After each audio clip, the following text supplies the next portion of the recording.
another year, another Zelda product here on the Nintendo Switch. As they as Furukawa said, he wanted a Zelda game out every year, and they're continuing that promise with Hyrule Warriors: Age of Imprisonment.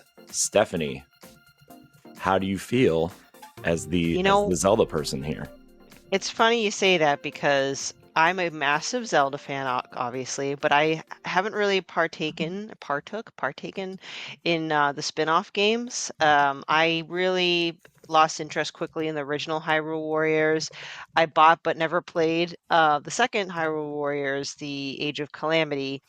But this one looks very, very interesting. I think the evolution of the Koei Tecmo Dynasty Warrior style games for Zelda has evolved. I think the first one completely non-canonical. Yeah. The second one, Nintendo claimed it was going to be part of the story, but then it kind of wasn't, and then it kind of fell short. But from the little bits that I've seen, I'm like, this seems to be actually intentionally wanting to tell us the story of the imprisoning war, which is something I wanted to learn about. And I thought to myself, playing the game, you know what, if they make another Warriors game, it's going to be on the imprisoning war, and here it is. Also, I love that we're going to see more of Raru. I love that character in Tears of the Kingdom. I wish there was more of him. I freaking love, and I cannot wait to fight it as this dude. This dude is badass. So while it is a Warriors game, I feel like this will be a lot of fun. I feel like it will be kind of more either story focused or quote unquote part of the lore. Also, there will be associated amiibo. You'll have the 3 champions, and I also think one of the guardians as well. So, Did they release pictures of those? I've only seen the Nintendo Japan. Oh my god, the ones from TOTK. Sidon. Yeah. Josh tweeted it, and I was like, oh my god! But that's the only one I care about. My boy is here. My boy Sidon. So the fact that the Nintendo's still making amiibo, perfect, and because they're Zelda ones, I'm definitely gonna buy them. All of them. Yeah, and all of them. All of them. All of them. I'm gonna go broke. Them making another construct like the Guardian is awesome. Yes, absolutely love it. I really wish that there was a Raru in there. You never know, that might still get thrown in, but if they haven't mentioned it by now, I don't know. Nintendo will make one later. So should be noted that the 4 or 5 that they announced today are technically Tears of the Kingdom one. They are not technically for the Koei Tecmo game, so you may still get your wish.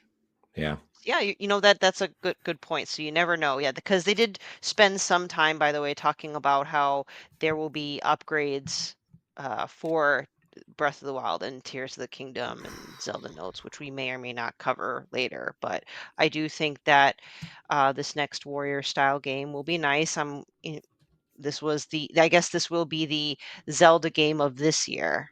So yeah, and we'll get to it in a little bit, but Wind Waker on GameCube too. Oh god. So yeah. Not the version I wanted, but I'll accept. Andre. Yes, sir.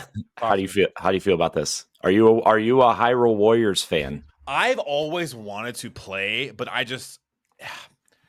think it's just for the fact that it's been up for so long and still full price. I'm like, I physically just can't bring myself to be like, yeah, here's the good old Nintendo curse. And it's just I've watched gameplay and I've wanted to play it just because I've wanted to just get immersed in that. But the hack and slash, I'm not a big fan, but there's the other side of me that's it's part of the story. Kind of want to see what it's about, etc., etc. So this one, I'm kind of in the same boat as Steph, where it's it's cool.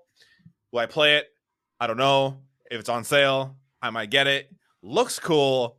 Excited to see more lore. Raru. So nice. Ed, we've talked quite a bit about Hyrule Warriors over the years. Yes. How are you feeling about this? I cannot wait for this game to drop. I think a lot of people just thinking, oh, it's just hack and slash. No, it's a lot of content in this game with different characters. The music is always good. It gets very challenging. with it. Like, I'm excited to learn about what is taking place before Tears of the Kingdom starts, and that's kind of how Age of Calamity was. What took place before Breath of the Wild to start it. So they were able to fill in the gaps and everything. So instead of us getting a kind of 3-part story, Corey, like a trilogy, we're actually getting 4. Yeah. We're getting the full Breath of the Wild experience, or this Legend of Zelda universe experience with it, and it just looks beautiful.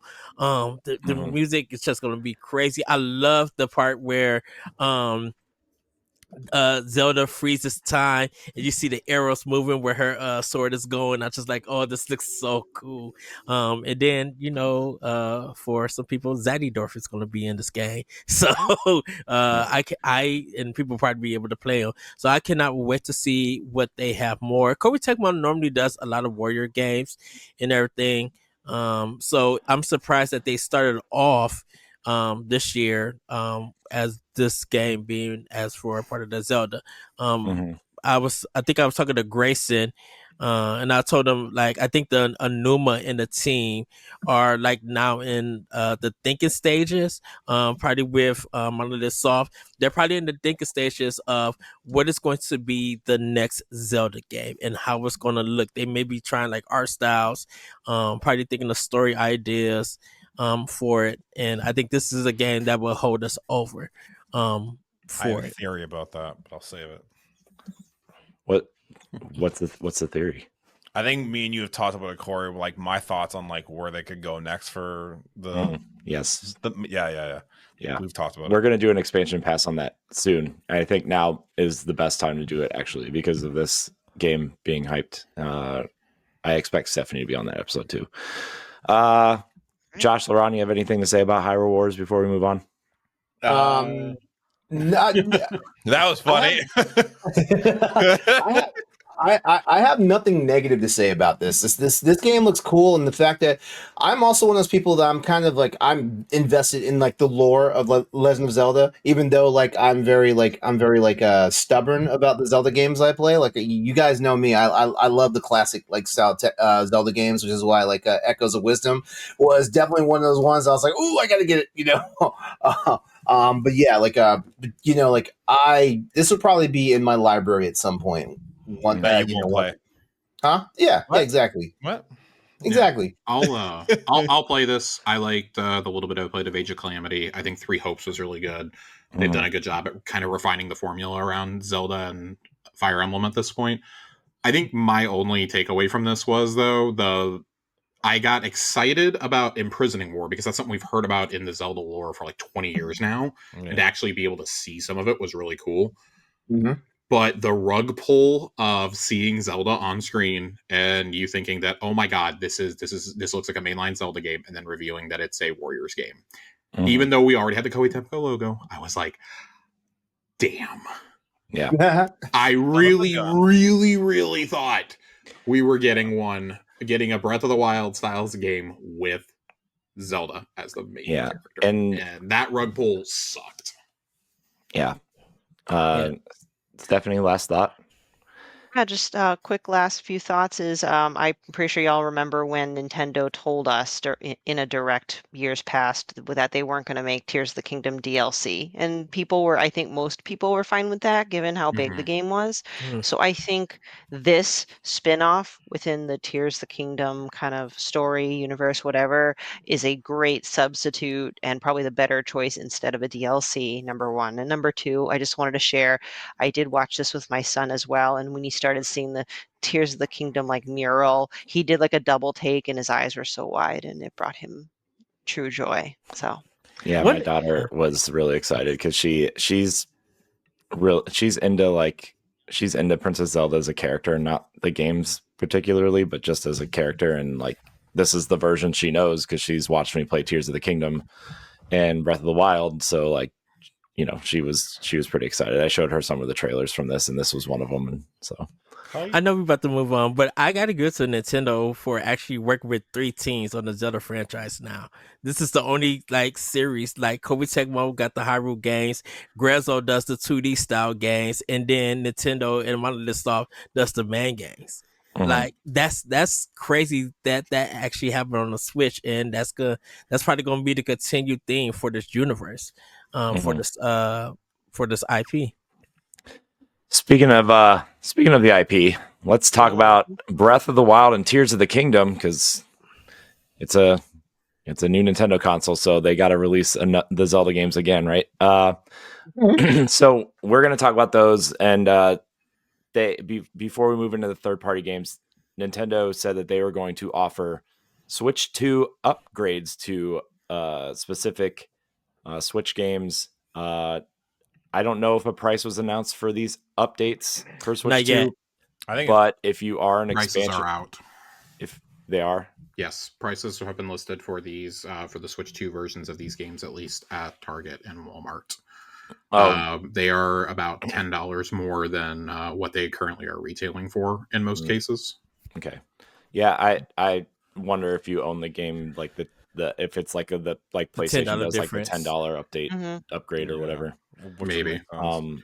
But they are going to offer Switch 2 versions of Breath of the Wild and Tears of the Kingdom, as well as Metroid Prime 4, Pokemon Legends ZA, Kirby and the Forgotten Land, which is getting a secondary campaign called Starcross World, and then Super Mario Party Jamboree plus Jamboree TV.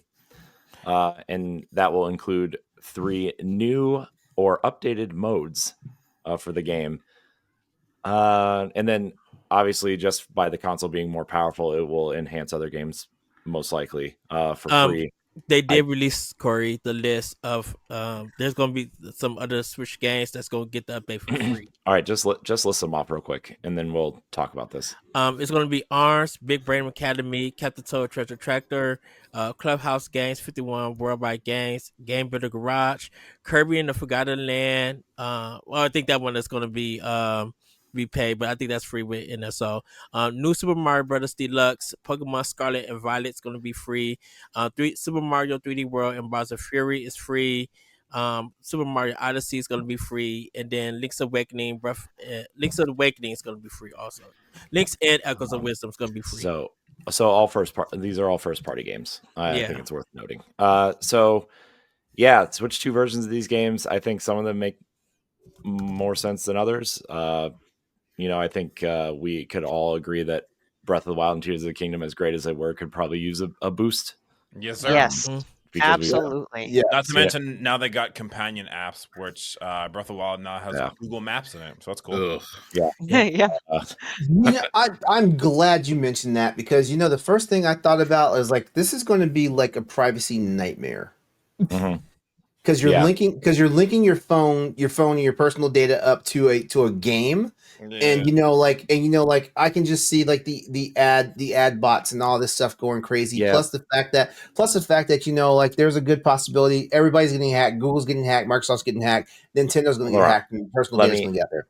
We had this 10 years ago with smartphones and Xbox. It was called Smart Glass. I don't know if you guys remember, remember but that. Dead I was Rising gonna- 3 had a mini-map function, and you could Yeah. call in artillery strikes and care packages. Yeah, and also, if you have the Switch smartphone app to chat with your friends, it's already linked to your Switch and your account. Good God. Yeah. So I'm You just, know. I'm just Yeah, saying, I saw the rollout and I was like, ooh, this is Mhm. this is Yeah. gonna be a hot potato. I want one opinion from you PC people real quick. I think these upgrades are good. Obviously Xbox does smart delivery for free, which is a nice perk. If you have The expansion pass, standard. yeah. NSO plus expansion pass, you get these upgrades for free. Well, it's part of your subscription, I guess. The most interesting one to me is Metroid Prime 4 Beyond. Yep. Because they were, oh my gosh, Tiger Jesus, I hate you. I love it. Yeah. Hey, listen. Gosh. Hey, listen. Metroid Prime 4 Beyond was shown played with one Joy-Con and a Joy-Con as a mouse. Mhm. Laurent, you're the biggest PC player that I know at the moment. How does that make you feel? I'm very mixed because like the console, I know what they're going for here. Like Metroid Prime 4 is like their de facto like FPS game and stuff like that. Mhm. I know what they're going for. They're trying to actually draw like the PC shooter crowd in, but like I feel like it's a little half cooked. If we're being honest, Yeah. like it's a nice feature and all stuff, but no one's we're gonna try it out, just like how a whole bunch of people tried out Monster Hunter Tri. They were using the joy not the Joy-Con, the Wiimote stuff, which I actually thought was pretty fun, but at the same time I was like, where's my Pro Controller? Mhm. Yeah, That's what I say anytime motion control is involved. yeah. I think I tried Skyward Sword for like 5 minutes, and then I said, "All right, I'm cool. I just need Yeah, my it's controller." it's a gimmick. People are gonna try it, sure, but no one's really gonna be dead. Well, I mean, the purists are gonna be dedicated. The ones that are like, oh, there's a mode in here, so I'm gonna play the game with this mode, and stuff like that. But for the most part, I feel like it's a gimmick. You're a gimmick. Oh, I am, jeez. yeah, I am. All righty. All right. I'm a 6'3", 240 plus pound gimmick. Yeah. Any I'll give you the rest of my step. One more note on these upgrades. With Switch Online, you only get the Breath of the Wild and Tears of the Kingdom upgrades. You do not get all of them. No, Yeah. that's fair. That's fine. And the pricing, I have that pulled up too. The pricing for these, Kirby and the Forgotten Land, Tears of the Kingdom, and Mario Jamboree will all be $80 a piece, and Breath of the Wild will be $70 if you're buying the Switch 2 editions. So I don't know what the standalone prices are going to be, but I would imagine 10 for regular upgrades and 20 for the ones that are getting expansions. That would be in line with their current pricing. Yeah. So yeah, well, they're really ripping the Band-Aid off of that $80 price tag on games, huh? Yeah. Mm-hmm. Mm-hmm. Yeah. I have some words about that, but I'll say it. Yeah. We all have words. My only other thought on this is just it's the same thing Corey already echoed. I don't understand why we're paying for upgrades on 2 out of 3 consoles now in the year of our Lord and Savior 2025. This is ridiculous. I'm sorry. In an already very expensive hobby, consoles are supposed to be your entry point, and I don't think you should have to pay for those. For things that are just graphical and frame rate upgrades, I don't think you should have to be paying for them. Stuff like Jamboree and like the Kirby expansion, I'm fine. Sure, charge me $15-$20 for that, whatever. Mhm. But to just get improved frame rates and a smartphone app feels bad. That's my personal take. I've been on this train for a while with how PlayStation does their upgrades too. I think it's that we got really spoiled by one company doing that, but also like a lot of third-party companies jumped on that and were like, hey, yeah, sure, we'll do this for free. I think if this had been reversed and like a company had said, no, we're going to charge for this right off the bat, then it would have been, oh, everyone's going to charge. Mhm. So sure, it's you can make the argument, oh, well, that Xbox is in third place, whatever, they had to do something like, yeah, I can't tell you how nice it is though to make sure that I'm getting the best version of all of my old games. Going back to even like the 360 and original Xbox, it's great. So to not be seeing that on something that I'm about to spend $500 on feels a little bad, especially when those games already didn't perform super well. In the case of the Zelda games, I can't speak to like Mario Party or anything like that, but yeah, as somebody who's played a lot of Mario Party with his kids, let me tell you, it's flawless. Unbelievable. The Wiggler, let me tell you, the giant Wiggler when he walks around in a big circle, 60 frames, flawless. If you want to see how you can become a Patreon producer, head on over to patreon.com/BossRushNetwork. The Patreon producers for this month are Adriel Munger, Austin Campbell, Celeste Roberts, Sana Dierig, Francisco Santillan, Matthew Keel, and Christian S. Thanks for your continued support of the Boss Rush Network.